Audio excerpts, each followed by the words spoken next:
a physical nightmare that will attempt to eat you, and if it does consume you, it will become a permanent living creature. Now the problem is, when Earthers first came to Refuge, they were spacefaring, and when they arrived to colonize, they did not understand the lands was on this planet. So at night, when their colonies would get attacked by these nightmares, the colonists decided, we have to find out what's causing this. Who's attacking our children? Who's eating our children in the middle of the night? And they couldn't believe it was just some monsters that had appeared out of nowhere. So they blamed the local natives of Refuge. A group, a species known as the Olgogs. And let me show you a picture of the Olgogs. Which will all be playing.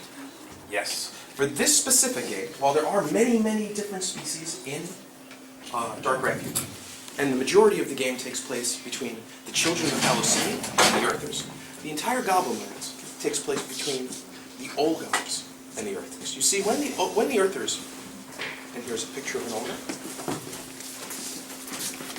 Sure.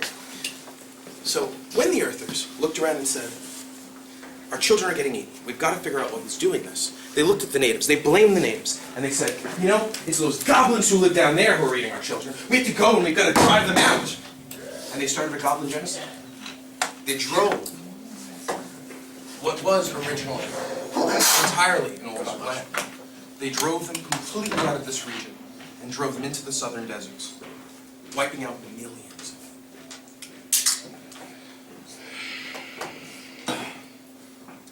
But that was over 1,000 years ago. And in the intervening time, the Earthers as colonies have overwhelmingly evolved from that state, except for one, the colony of Dunisphere. Now, the colony of Dunisphere is ruled by a tyrannical organization known as the Church of One. The Church of One believes that if humans are made in God's image, well, then all these aliens they're dealing with are really made in Satan's image. There is no truth to that. But because of their deep, deep racism, they tried to continue and tried to restart the Goblin Genocide over and over and over again, constantly marching south and trying to wipe out each one of the major Olgog settlements.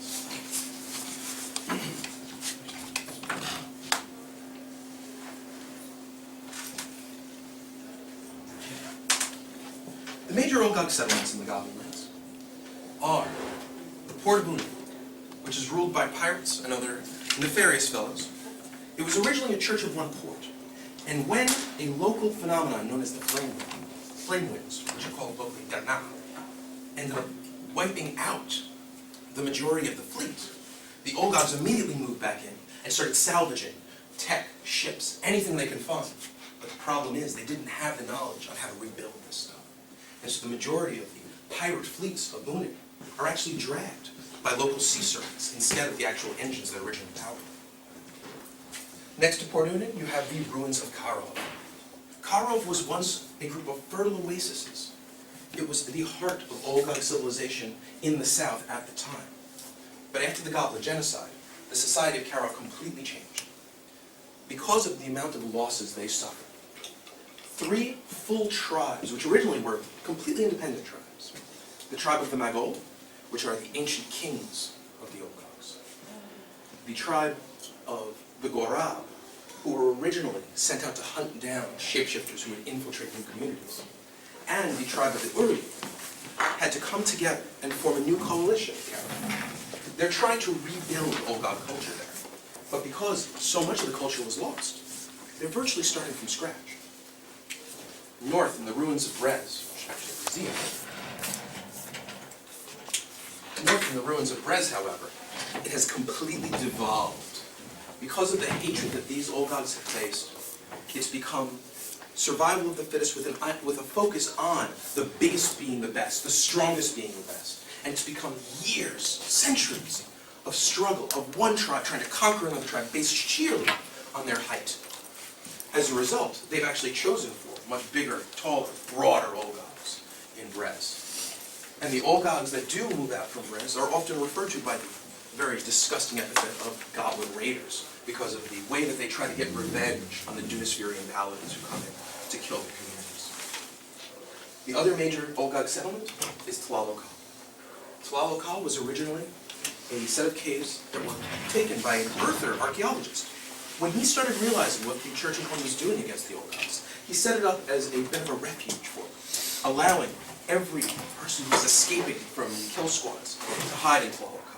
As a result, Tlaloc is one of the few places that actually still has the original Old God elemental priests known as the Alf-God. Alf meaning caretaker. Now, each one of the characters that you see in front of you comes from a different region. We're limiting you a little bit in which regions you can pull from today, just to allow to work with the mission we're doing. Your choices for today are the Uri, who's a very powerful support character. Not only do they have the ability to artifice things, but they do start with the ability to resurrect their own teammates. There are quite a few other abilities they have, and they are quite good in the fight, but they aren't quite as good as some of the other people we have. We have the Gorab. The Gorab start with Zayla Executioner Scimitars. Now Zayla is a metal that disperses the Layas. Since the Layas allows you to bring people back from the dead, for the majority of people on Refuge, death is transitory. You can be killed, and as long as they have a little piece of your finger, a little earlobe, they can bring you back. But when you're killed with Zayla, if a piece of the metal is left in your body, you can't be resurrected until it's been removed. The Gorab hunt down shapeshifters using these Zayla Executioner Scimitars. And they also have the ability to speak from the mouths of the dead. What that means is, when they do their flesh and spirit dweller ability, they can look at any corpse, know everything it knows, but the one limitation is they can never lie from the voice of the corpse. It has to be the truth when it comes out of that corpse. And this is actually how they track shape-shifting criminals across the Goblin Lands. They'll go to their victims, they'll speak through their victims' mouths, and know who actually killed them. Next to that, you have the Old God Pirates. The Old God Pirates of Unin have completely given up on any semblance of Old God culture. It's a raider society, but a raider society not led by the biggest, but by the most intelligent. The one who can plan the best, who can get them the loot that they want, that they can trade then for the resources they need. The Magol is the ancient tribe of the Shattered Sun. They were once the highest chieftains in the Southern Lands. Their entire power structure was completely destroyed during the Goblin Genocide.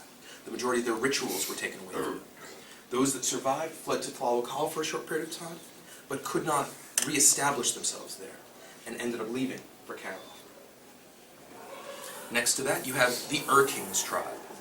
The Ur-Kings tribe were all rescued during the Goblin Genocide by a race of alien beings known as the Krato. The Krato are a primarily evil race. Their attitude is that any creature that they can catch and eat should be caught and eaten. And the very big problem with that is that the Krato can change their size. They can go from being about 4 feet tall to about 6 feet tall, and in so doing, pass for a human being, or all the way up to 40 feet tall, allowing them to literally pick up other people and just toss them in their mouth. Or horses. Or horses. That'd be one of That would definitely be a Krato, and that's another picture of the Krato. Feel free to take this and pass it on so everybody gets a chance to see it. The Krato, while primarily evil, did do the old gods that they rescued an immense favor. They actually did incorporate them into their society, and then return them back out into the Goblin Lands years later after the Goblin Genocide was over. Their society, however, therefore views the Krato as their friends and saviors, which results in them often helping the Krato infiltrate other communities. The Ur-Kings tribe starts primarily as an acid master, calling upon different acidic abilities to be able to do significant amounts of damage. They're also protected from most of these abilities, allowing them to do crazy things like we saw last night, i.e. somebody taking an acid grenade, attaching it to their own chest, and pulling the trigger. Okay. And the last, of course, is the Alf-Gods of Tlaloc. Now, because all of the elements represented by the Layas... Oh, sorry, there is another one. Two more. Two more? Oh, okay. So, because there is the elements of the Layas does split itself out naturally into things that bond with earth, things that bond with water, things that bond with air. The Alf-Gods always experience the flow of the Layas around them. They grow up on this planet. This is what they're used to. So their elemental talismans have nothing to do with our elements. Their elements are bone, which is called Kol, wood, which is called Lal, stone, which is called Hab, and obsidian, which is called Kalok. When an Alf-God devotes themselves to one of these elements, they can never be injured by it ever again. So even if they are charged by someone who has a huge wooden spear, if they've devoted themselves to lava, that spear will hit their body and never pierce it. If they devoted themselves to hollow, stone, you could drop a mountain on their head, and they'd stand up without even being harmed. The other two major characters are actually our tanks of the group. We have the Torov, which are the Olgag assassins, who have a nice amount of shapeshift, and quite a few other abilities to allow them to sneak up on their enemies and do significant amounts of damage. And then the Macabre. The Macabre are actually the hunters of the Korovian tribes. They are literally brave enough to stare down a charging Macabre, which is a creature standing about 6 feet tall, about as broad as an elephant, and while they are herbivores, when they get into a stampede, they can run over entire Olgag villages. Okay. So feel free to pick out whatever sounds interesting to you, and feel free to ask questions throughout. You're not expected to remember any of the names, or any of the species types, or anything else.